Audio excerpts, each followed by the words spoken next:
Hi, I'm Colin from Tyne Valley Motorhomes, and this is the handover of the Elddis Signature 155, which is a 2021 model which is exclusive to Tyne Valley Motorhomes.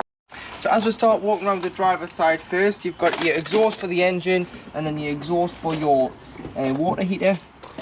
Then you've got your two fridge vents, external shower. So inside the vehicle is an external shower and it's like a hose pipe, so hose lock clicks on here, and on the other side you do have a trigger gun, and as long as the pump's on inside the vehicle you can get cold water. So it's only a cold water feed, it's not a hot water.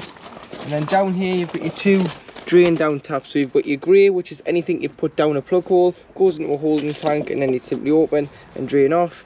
And you've got your blue, which is fresh water. So if you've taken on contaminated water, you're not using the vehicle for a while and you don't want the water to go stale, or you simply drain it down, you do it from here. In the winter it's very important that you drain both of these off and leave them open so all the water gets out of the tanks, as you wouldn't want the tanks to freeze, the water in the tanks to freeze, because it will split and damage the tanks. Come to the back of the vehicle, you've got your bike rack. So this is a customer option, so they don't come with the bike racks. This is a 4th Yamaha bike rack. This customer's paid for this bike rack, so you've got 4 bike rack rails. Put your bikes and your wheels through here, these through your spokes, and tie the wheels down, and then these through your crossbars. So the longest one being the 4th, the 3rd, the 2nd and the 1st bike. Then what I would advise is you put some sort of lock around your bike to make sure that your bikes don't go anywhere when you've stopped at the service stations for taking a break from driving. Top, you've got a high level brake light and rear view camera. Cassette toilet, so all your lockers open with the tri-mark key. Push in, make sure the blade's closed and you'll be able to lift and slide out. The toilet, got some wheels on there so you can drag it round to your waste disposal pipe, which is normally behind or beside the toilet block. Take the cap off, press the button, empty. Once you've emptied it, put some water in, give it a rinse.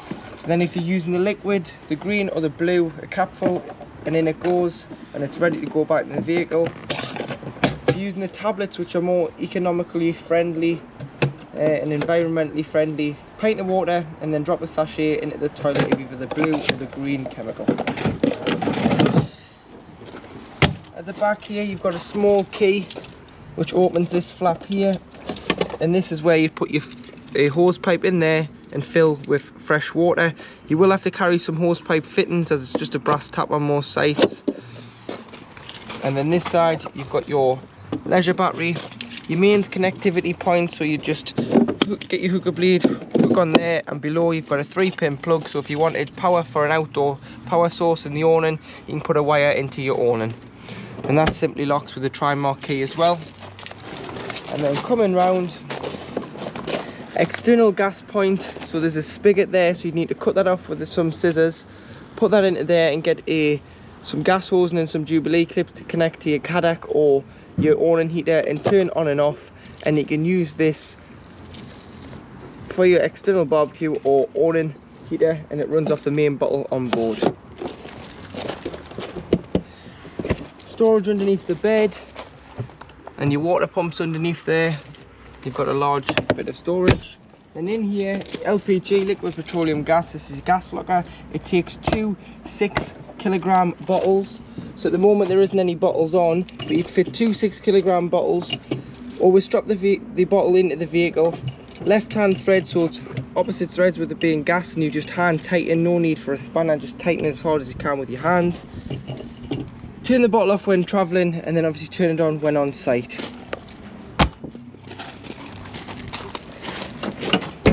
The habitation door, round-headed key, and it's to the front to lock, or should I say at the back to lock, to the front to open.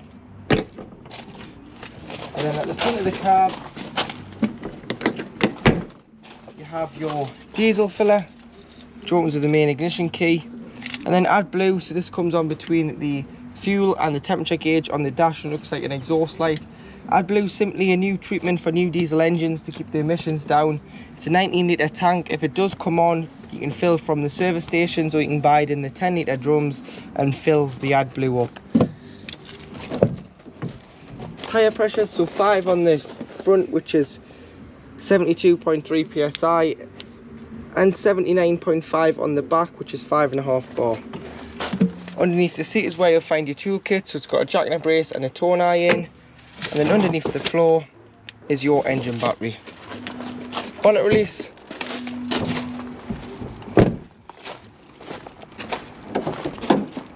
And underneath here, so to the left, you've got all your fluids. So you've got screen wash, this lifts off, and you've got power steering and radiator coolant, brake fluid, engine oil and dipstick. Paint codes on the front, so it's 453 for the azure blue, earth. And then if you put your key in here and just lift this up,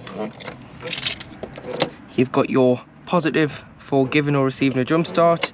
And then your weight plate, you go off this sticker here, so 3.5 ton gross vehicle weight. If you were to put a tow bar on and tow with the vehicle, you can tow an extra 2 ton behind you. So the motorhome and the car or the trailer you're towing behind can't exceed 5.5 ton all in. So this is your 12 volt control panel. So you've got your master switch here, which turns on 12 volt or 240 volt if you're hooked up. If you're not hooked up, you will just have 12 volt off your leisure battery. Then next to it you have your pump. So you turn that on if you want to pressurize water, so you want to use any water, so taps, toilet, shower, external shower, you must have the pump on to pressurize the water. Obviously if you've got no water on board, don't put the pump on because you'll burn the pump out. And then below you've got your master switch for your lights, which are all then individually switched. And an awning light here, which is the light outside on the side of the vehicle. Here you've got a reading for your leisure battery, and then here you've got a reading for your fresh water. And then next to it you'll have your entrance light, which is normally the lights when you first walk into the vehicle. So to operate your wheel heating and hot water systems on the Elddis range, so you've got at the top here you've got hot water, and at the bottom you've got heating.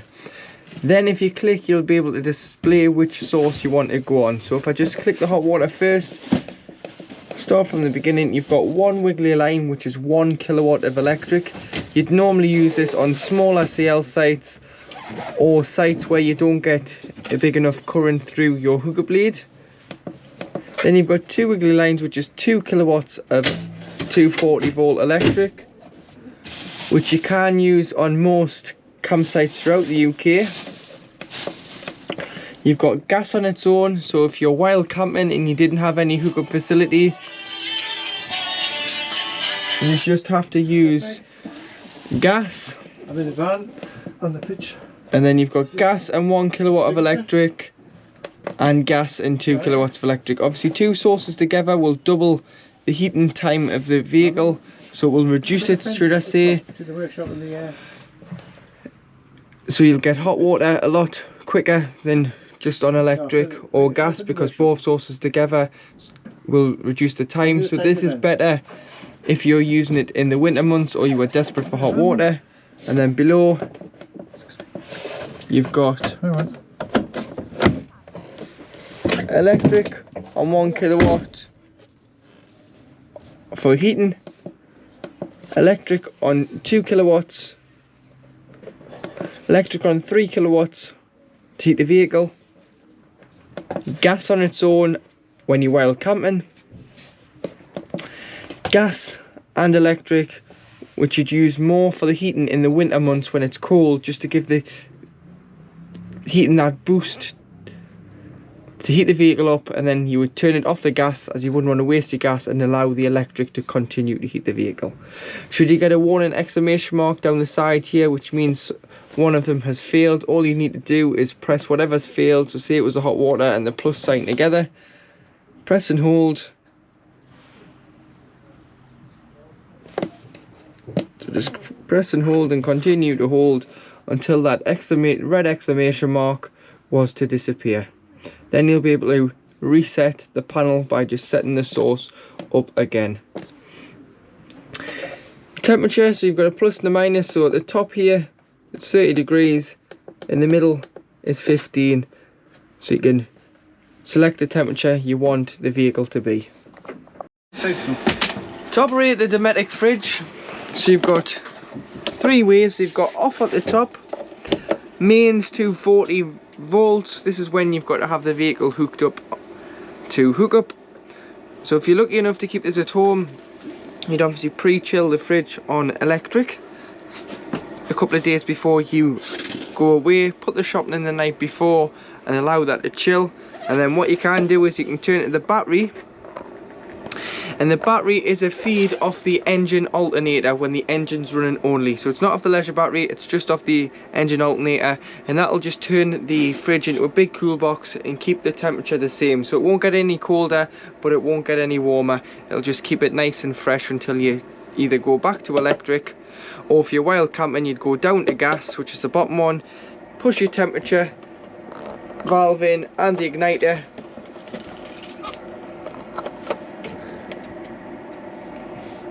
and then when this orange line slides into the green,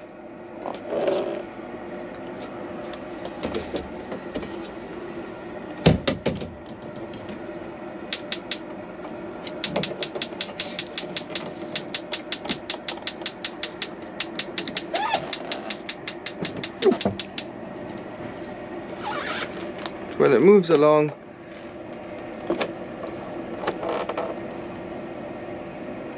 sometimes it just takes a little while if you've just put a gas bottle on and it's a new vehicle like this one is. There you are, it's gone into the green and that's lit.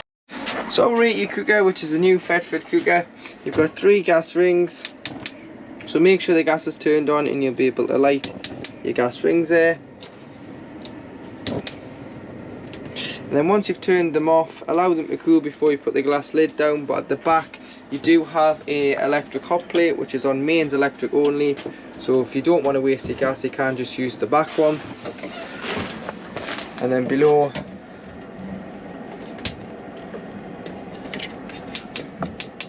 you've got your grill, and below the grill you've got your oven there. So you may want to take your grill pan and oven shelves out when travelling, or wrap them up, as this can be the main cause of rattling when on the road. And below the cooker you'll find your gas taps, and on the other side you'll find your main isolation plug for your hot plate. So with the gas taps, any problems with gas, turn the bottle off to be safe. These are mainly for when the vehicle is habitation serviced. Above the cooker, in the kitchen cupboard on the 185, you've got your Truma solar panel regulator, so this is charging your leisure battery. And then you've got your isolation plug for your microwave, should you ever need to isolate the microwave or remove it. And below you've got your plates and your cup rack. Above the bed and the front lounge, you've got these individual reading lights, which are all individually switched. So as long as you've got your master switch for your lights on the main control panel, you can turn each bezel light on if you want it on or not by just a little switch at the top. Located behind the driver's seat, behind your fold away travelling seat in the back, is your boiler drain. So when it's across the vehicle, it's holding water, 10 litres of hot water at any one time. Obviously in the winter when you're using it, you can leave the water in because it's hot, but when you aren't using it, you must drain it down because the water becomes cold and can freeze in the boiler, and it isn't covered under warranty. And to do so, just slide it at the back. The water will drain directly out underneath the chassis of 10 litres. Then what you would do is you'd open the freshen the waste outside, all the taps within the motorhome, and remove the shower head from the hose and allow the hose to lie in the shower tray, just to avoid any water freezing in the lines, the pipes and the tanks and boiler of the vehicle. So to operate your travelling seat, so removing the cushions first and then lifting the seat up, and then there's 2 chrome catches just underneath. So what you need to do is lift the board up slightly, push in, and then always push. So when you drop it down, you've got to slide it slightly to the left, just slight, so it tucks itself in. And then you've got 2 levers on the seat, so you've got the base and then you've got the backrest. So You do have to be careful with the seat belt, so very gentle so the tensioner doesn't go. Lift the backrest up. You've got Isofix on there, so should you have children's car seats for grandkids and kids, they can attach on the new 2021 models of Elddis. And then these two hooks fit into that metal frame there and forms the travelling seat. So you've got one either side, so you can travel 4 legally. Underneath the bed on the 115 is where you'll find your trips or mains electric. Your 12 volt fuses, so I would carry some spare blade fuses with you. They are just standard blade ones. Pop them in if one does blow a fuse, and then you've got the switch, as our signature models are fitted with tank heaters, so if it's going to potentially freeze overnight, you just pop that switch down. It'll put some current through the water and stop the water from freezing in the underslung water tanks. In the wardrobe is where you'll find your freestanding table and your tele-aerial. So if you're struggling to get a signal and you've boosted the signal on here first, so you can boost and weaken should it be too strong, what you can do is you can loosen the nut off, push the stem up, and then use the black collar to direct the aerial. But look where the other motorhomes and caravans are pointing. That's my best advice I can give you. And then when travelling, it's got to be pulled in and that's got to be tightened so no wind gets underneath the aerial and rips the aerial off the roof. So to operate the toilet, it's an electric freshwater flush. So you press the blue button, flush the toilet first. You always want to flush first because it lubricates the blade and the seal. And then you want to open the cassette by sliding this grey lever to the right, which is the blade. Use the toilet, then flush after use and slide to the left to close the blade, which then isolates the cassette. Should you need to get it out, you'll get a few lights on here underneath the cassette diagram, and when the blade's closed you'll be able to get the cassette out. If it's open, the cassette won't move.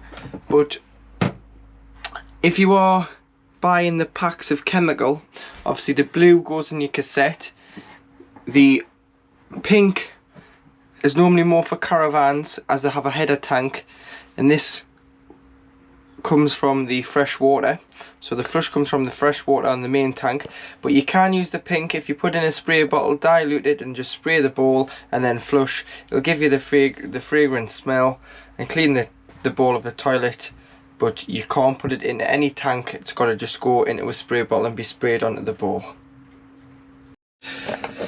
Your shower screens, there's a turnbuckle here to keep these tied down when you are travelling, and they'll go into here, just magnetic. But when winterising, if you unscrew the shower head from the hose, allow the hose to lie in the shower tray and leave the mixer tap in the open position to stop any water from building up in the lines or being trapped in here and potentially freezing. And then behind, your drop down sink. That water's nice and warm because the water heater's been on. And then you've got toiletry space at the back. So as soon as you turn the engine off, you'll have to reset the cruise control. And then underneath you've got speed limiter, so if you push up slowly it'll go up in 1s, if you push and hold it'll go up in 5s. 6-speed manual gearbox. Lift the collar into reverse, which when the engine started it'll bring on your rear view camera, but this works all the time even when going forward. ESR offers just another word for anti-slip relief, so it's turning your traction control off. Got hazards, and then this button here locks the cab doors on an evening. You will have to manually lock the habitation door. Heated mirrors, USB for charging, 12 volt for charging. There's an auxiliary and a USB here. Got a glove box there and a heated and cooled glove box here via the air conditioning. And to work the air conditioning, so you've got your temperature, so hot or cold. Fan speed must be on at least 1 or more for the aircon to work, which is this button here. Then you do have your distribution, so where you want the air to go to. And finally, your circulation, so whether you're recirculating air within the vehicle or you're bringing fresh air in. Your radio, you've got radio, so you just find your favourite radio stations and press 1 to 6 on DAB, FM or AM. Media is obviously USB, Bluetooth audio. And to pair a phone, you'd press phone, pair, add a phone, and then you want to find my car on your device. Make sure the pins match, and then it'll ask you if you want to pair, and then it'll ask you if you want to sync your contacts. Just press allow and it'll download your phone book, and whoever rings, it'll come up with a name and a number instead of just a name if they're not, instead of just a number if they're not saved. So you'll be able to scroll through your contacts from the head unit itself. And above, you've got a phone holder and a clipboard, so if you just pull from the back, pull this little toggle out, you can put your phone in there and then lock it so it'll not move, or sat nav, whatever you're going to use. Or you can have a paper clip there and put a map in should you need to. Take your own unwinding handle, which can be found in the vehicle, pop it into the front there and wind the canopy out until you can reach inside of the canopy. So you can just keep winding to about there, and then what you'll want to do is get your legs out. So they are spring loaded from the end, so you just push the end in and the leg will come out, and then your legs on the new style awning come from the middle outwards, so you just slide them out. So if they come out like that, what you need to do is just lift it up, turn your leg, slide it out, and there's a little clip here and it'll clip in. So you'll see on the end there's a black tab. This is a clip, so when you're putting it away you need to press this, and that allows it to slide back on itself. So clip that in. Then if you lift the black sleeve from the top,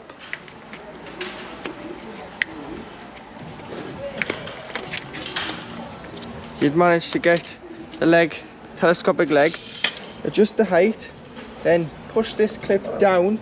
You may feel like you're going to break it, you're not. Push it down, that locks the leg, and slide the sleeve back over. Do exactly the same on this side.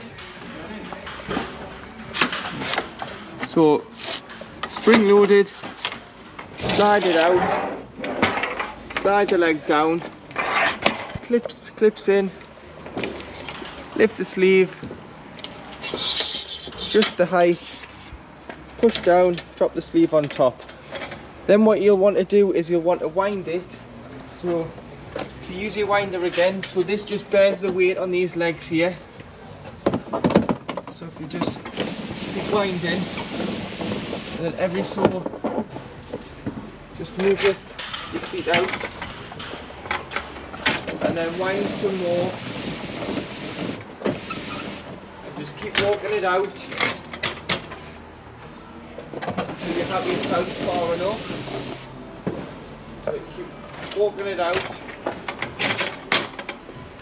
and then you've got a rafter bar, which is the centre support, which gives some support on these legs here, which it just lives in there.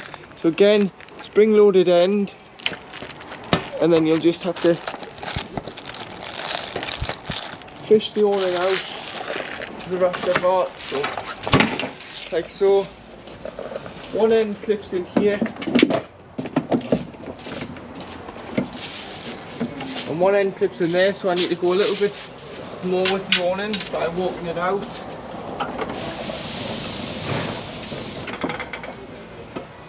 So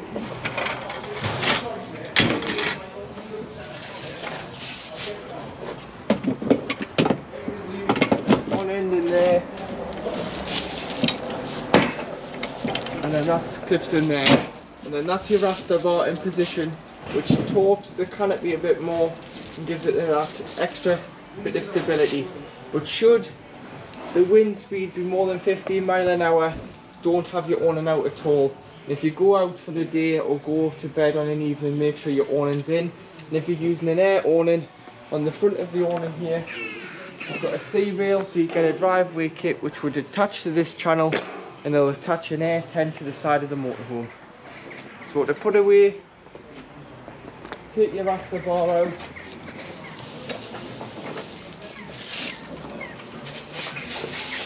And that just goes back in there.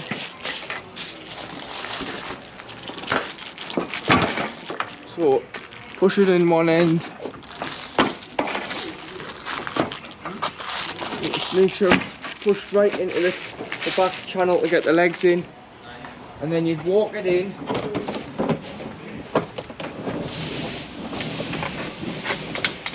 So walk it in.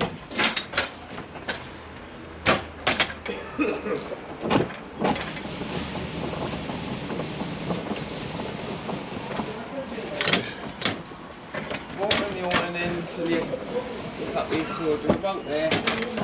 And then if you just release the leg, so lift the collar up, lift that up, push the tab in, slide it in.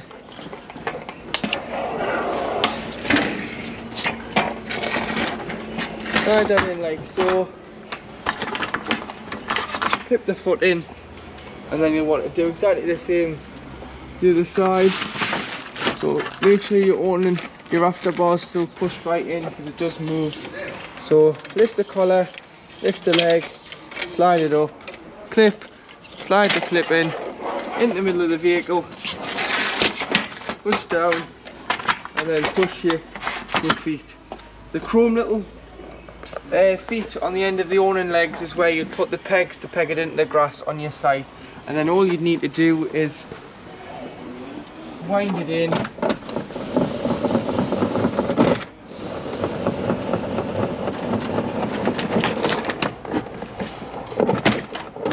Wind it in like so, and then what you'll need to do is, if your awning handles got stuck, just push it up, give it a turn, and it'll release.